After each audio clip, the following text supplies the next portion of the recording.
কুড়িগ্রামের ফুলবাড়ীতে তীব্র গরমে দুই শিক্ষার্থী অসুস্থ হয়ে পড়েছে। বুধবার দুপুরে উপজেলার উত্তর বড়াইতলী উচ্চ বিদ্যালয়ে এ ঘটনা ঘটে।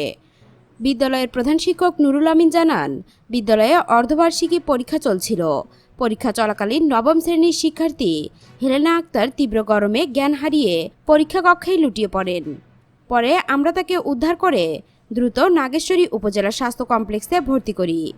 অন্যদিকে নবম শ্রেণীর অপর শিক্ষার্থী আবু হাসান ইংরেজি প্রথম পত্রের পরীক্ষা শেষ করে দুপুর 1টার দিকে বাড়ি ফিরে জ্ঞান হারিয়ে মাটিতে পড়ে যায়।